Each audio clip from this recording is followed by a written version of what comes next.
Hello student, आज की class में हम कक्षा 10वीं के छात्रों के लिए संस्कृत का मोस्ट वीवीआई ऑब्जेक्टिव क्वेश्चन लेकर आया हूं, जो कि आज के इस वीडियो में मैं टोटल 40 वीवीआई ऑब्जेक्टिव क्वेश्चन बताने वाला हूं, जो कि इस बार के 2025 के बोर्ड एग्जाम में आपको इनसे क्वेश्चन मिलने वाला है। तो ये सारे क्वेश्चन आप लोग फटाफट याद कर लीजिए ताकि एग्जाम में आप लोग को कोई भी दिक्कत ना हो।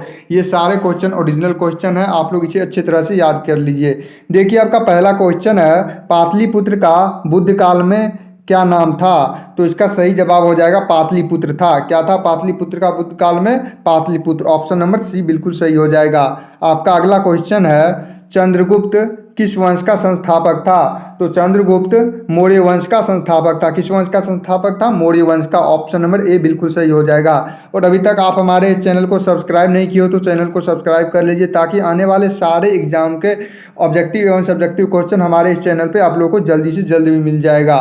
देखिए, आपका नेक्स्ट क्वेश्चन है, मिथिला का मंत्री कौन था? तो आप लोग याद किए होंगे कि मिथिला का मंत्री वीरेश्वर था। कौन था? वीरेश्वर। आपका ऑप्शन नंबर डी बिल्कुल सही हो जाएगा।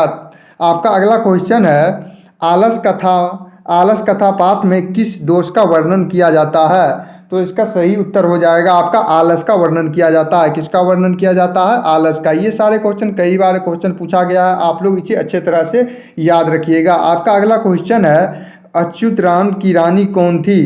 तो इसका सही जवाब हो जाएगा आपका ऑप्शन नंबर डी हो जाएगा, त्रिम्बलांबा थी। कौन थी? त्रिम्बलांबा। ऑप्शन नंबर डी बिल्कुल सही हो जाएगा। आपका अगला क्वेश्चन है, याज्ञवल्क्य की पत्नी कौन थी? देखिए, आपके पास ऑप्शन है, ए मैत्री, बी सुलभा, सी देवकुमारिका, डी रामभद्रमा। तो इसका सही जवाब हो जाएगा आपका ऑप्शन नंबर ए मैत्री थी। कौन थी? मैत्री। ऑप्शन नंबर ए बिल्कुल सही हो जाएगा। नेक्स्ट क्वेश्चन है, शिक्षा संबंधी संस्कार कितने हैं? तो आप लोग याद रखिएगा कि शिक्षा संबंधी संस्कार 5 संस्कार है। कितने संस्कार है? 5 संस्कार है। ऑप्शन नंबर सी सही हो जाएगा। आपका अगला क्वेश्चन है, कर्मवीर ने कौन सा पद प्राप्त किया था? तो आप लोग याद रखिएगा कि महत्तम पद प्राप्त किया था। कौन सा पद प्राप्त किया था? महत्तम पद। नेक्स्ट क्वेश्चन है, आर्य समाज की स्थापना कब हुई थी? तो आप लोग याद रखिएगा कि आर्य समाज की स्थापना 1875 ईस्वी में हुआ था। कब हुआ था? 1875 ईस्वी में। ये क्वेश्चन काफ़ी वीवीआई क्वेश्चन है, आप लोग इसे जरूर ध्यान में रखिएगा। आपका नेक्स्ट क्वेश्चन है, दानशील कौन था? देखिए, आप लोगों ने संस्कृत में पढ़ा होगा। देखिए, आपके पास ऑप्शन है, ए व्याघ्र, बी दुर्जन, सी सज्जन और डी दानव। तो इसका सही जवाब हो जाएगा आपका व्याघ्र था। कौन था? दानशील कौन था? व्याघ्र। आपका अगला क्वेश्चन दिया गया है, देवलोक का मार्ग किससे प्राप्त होता है? तो आप लोग याद रखिएगा, देवलोक का मार्ग सत्य से प्राप्त होता है। किससे प्राप्त होता है? सत्य से। ऑप्शन नंबर ए बिल्कुल सही हो जाएगा। आपका अगला क्वेश्चन दिया गया है, किसकी जय नहीं होती है? तो आप लोग याद रखिएगा कि असत्य की जय कभी नहीं होती है। किसकी जय नहीं होती है? असत्य की जय। काफ़ी इजी क्वेश्चन है, आप लोग इसे अच्छी तरह से याद रखिएगा और चैनल को सब्सक्राइब कर लीजिए। आपका अगला क्वेश्चन है, भारत महिमा का आधुनिक पद किसने रचा था? देखिए, भारत महिमा का आधुनिक पद अध्यक्ष ने रचा था। किसने रचा था? अध्यक्ष ने। ऑप्शन नंबर सी राइट हो जाएगा। आपका अगला क्वेश्चन है, हमारी भारतीय धारा कैसी है? तो आप लोग को पता होगा कि हमारी भारतीय धारा कैसी है? विशाल है। क्या है? विशाल है। देखिए, आपके पास ऑप्शन दिया गया है, हमारी भारतीय धारा हरी भरी है, ऊंची है, नीची है और विशाल है। तो आप लोग ध्यान से विशाल में टिक लगाइएगा, यही आपका राइट आंसर हो जाएगा। आपका अगला क्वेश्चन है, नरक के कितने द्वार होते हैं? तो नरक के 3 द्वार होते हैं। कितने द्वार होते हैं? 3। ऑप्शन नंबर सी सही हो जाएगा।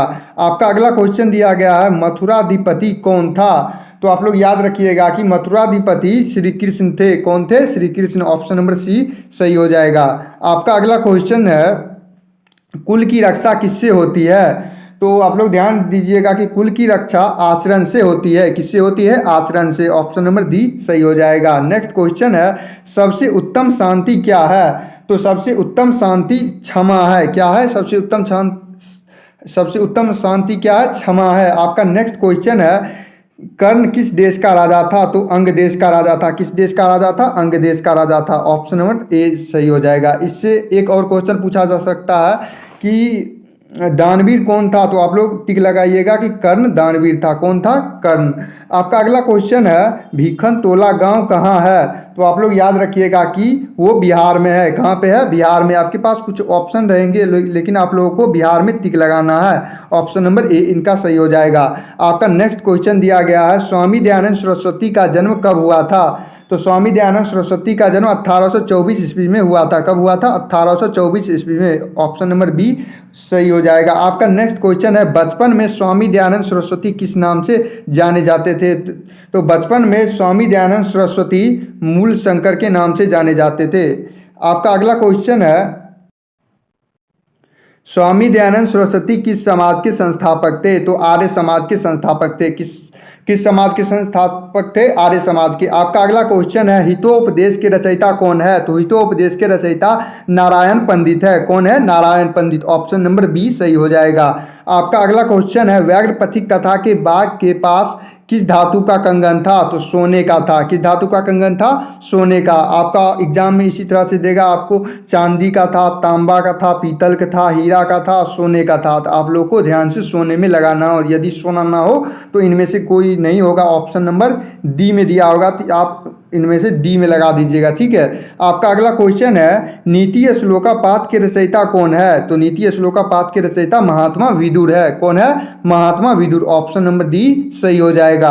आपका अगला क्वेश्चन है योग दर्श के रचयिता कौन है? तो पतंजलि है। क्या है? पतंजलि। ऑप्शन नंबर डी सही हो जाएगा। आपका अगला क्वेश्चन है क्वेश्चन नंबर 28 है निम्नलिखित में विष्णु का पर्यायवाची शब्द क्या है? देखिए ये संस्कृत व्याकरण से है। क्या पूछा जा रहा है? निम्नलिखित में विष्णु का पर्यायवाची शब्द क्या है? तो आप लोग याद रखिएगा कि विष्णु का पर्यायवाची शब्द अच्युत है। क्या है? अच्युत। ऑप्शन नंबर डी सही हो जाएगा। आपका अगला क्वेश्चन है देवव्रत का दूसरा नाम क्या था? तो देवव्रत का दूसरा नाम भीम था। क्या था? देवव्रत का दूसरा नाम भीम था। ऑप्शन नंबर ए सही हो जाएगा। आपका अगला क्वेश्चन है प्रियम भारतम पाद के आधार पर हमारा सबसे प्रिय क्या है? तो सही जवाब हो जाएगा भारत है। क्या हो जाएगा? भारत। आपका अगला क्वेश्चन है जयदेव को कुएं से कौन निकाला? तो आप लोग याद रखिएगा कि जयदेव को कुएं से महाराज ने निकाला था। किसने निकाला था? महाराज ने। ऑप्शन नंबर सी सही हो जाएगा। ये भी क्वेश्चन आप लोग जरूर ध्यान में रखिएगा। 2021 में भी ये क्वेश्चन पूछा गया था। आपका अगला क्वेश्चन है वृक्षात पत्रामि पदंती वाक्य में वृक्षात में कौन सी विभक्ति लगी गई है? तो इसका सही जवाब हो जाएगा पंचमी विभक्ति लगी गई है। कौन सी विभक्ति लगी गई है? पंचमी विभक्ति। आपका अगला क्वेश्चन है भू प्लस कत्वा में कौन सा शब्द बनेगा? संधि विच्छेद करना है। तो भू प्लस कत्वा से भूतवा बनेगा। क्या बनेगा? भूतवा। ऑप्शन नंबर ए सही हो जाएगा। आपका नेक्स्ट क्वेश्चन है व्याकरण में कौन सा उपसर्ग है? क्या पूछा जा रहा है? उपसर्ग। प्रत्यय और उपसर्ग भी इसमें पूछा जाता है। तो व्याकरण में वी उपसर्ग लगेगा। क्या लगेगा? वी उपसर्ग लगेगा। शुरू का जो होता है उसे हम लोग उपसर्ग कहते हैं, और लास्ट में जो बचता है उसे हम लोग प्रत्यय कहते हैं। जैसे देखिए आपको यहाँ पे व्याकरण है व्या, तो वी से व्याकरण हो जाएगा। ठीक है। आपका अगला क्वेश्चन है क्वेश्चन नंबर 35 है आपका सुरूपा शब्द का विलोम शब्द क्या हो जाएगा? तो आप लोग ध्यान दीजिएगा कि इसका सही जवाब हो जाएगा कुरूपा। क्या हो जाएगा? कुरूपा। आपका नेक्स्ट क्वेश्चन दिया गया है क्वेश्चन नंबर 36 है भय के योग में कौन सी विभक्ति है? क्या पूछा जा रहा है? भय के योग में कौन सी विभक्ति है? तो आप लोग ध्यान रखिएगा कि पंचमी विभक्ति है। कौन सी विभक्ति है? पंचमी विभक्ति है। नेक्स्ट क्वेश्चन है महिष शब्द का अर्थ क्या है? तो आप लोग याद रखिएगा कि महिष शब्द का अर्थ हो जाएगा पृथ्वी हो जाएगा। क्या हो जाएगा? पृथ्वी।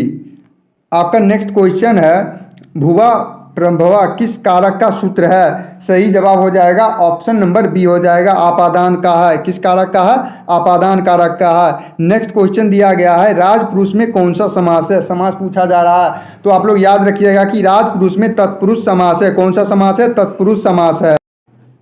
अगला प्रश्न है द्वितीयक अध्याय में कौन सा समास है? ध्यान रखिएगा कि द्विगु समास है। कौन सा समास है? द्विगु समास। ऑप्शन नंबर डी सही हो जाएगा। इसी तरह का क्वेश्चन पाने के लिए आप हमारे चैनल को सब्सक्राइब कर लीजिए।